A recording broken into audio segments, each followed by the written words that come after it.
Et cette appellation est surtout vérifiée dans le livre de Matthieu. Et dans le livre de Matthieu, nous allons voir aujourd'hui et dans les jours qui suivent, Jésus-Christ comme le Fils de l'homme.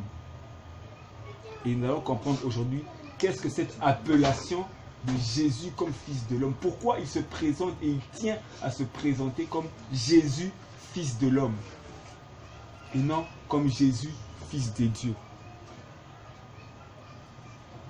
Dans Matthieu 8, 20, que nous pouvons lire. Matthieu 8, 20.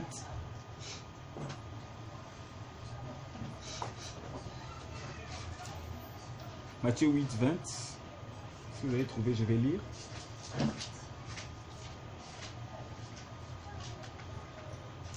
Matthieu 8, 20, je lis.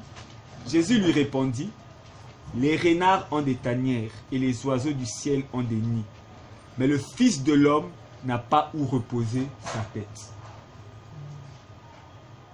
Il se présente comme le Fils de l'homme. Ici, Jésus se présente comme un homme qui est détaché des richesses du monde.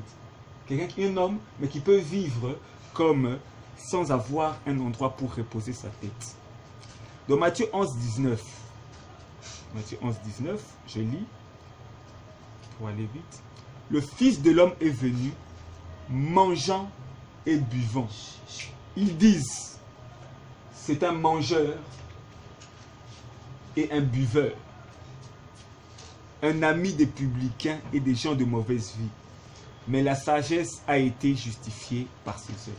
Ici encore, on voit Jésus-Christ se présenter dans Matthieu 11, 19 comme le Fils de l'homme. Il dit encore le Fils de l'homme. Là, il parle de lui. Jésus se présente comme un homme vivant une vie ordinaire.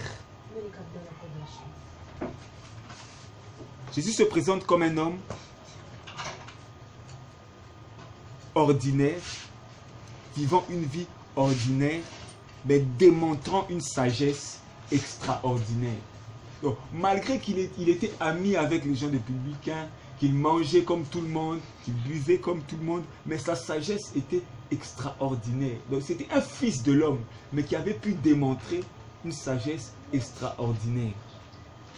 Et dans Marc 2, 10, il va encore plus loin encore que la sagesse.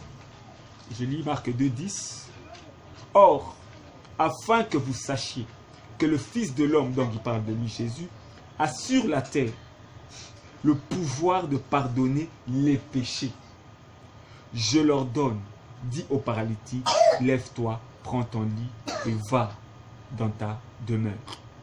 Jésus se présente comme un homme ayant un pouvoir de guérir, mais aussi de pardonner les péchés. Donc un homme exceptionnel. Il dit qu'il est fils de l'homme, mais les choses qu'il fait en tant que fils de l'homme n'est pas comparable à ce que tous les autres fils de l'homme. C'est la première fois qu'un homme a pu faire des choses comme il fait. Mais au lieu de se présenter comme fils de Dieu, lui il dit, je suis le fils de l'homme. Quelle contradiction. Jésus, malgré tous les miracles qu'il faisait, continue à se présenter comme fils de l'homme. Comme un homme. Et pourquoi il tient à se justifier, à s'identifier à l'homme? Mais pourquoi? Dans Jean 12, je crois que c'est Jean 12, 4, bon, on peut laisser. En vérité, je vous le dis, celui qui croit en moi fera aussi les œuvres que j'ai faites et il en fera de plus grandes parce que je m'en vais au Père. Il dit, celui qui croit en moi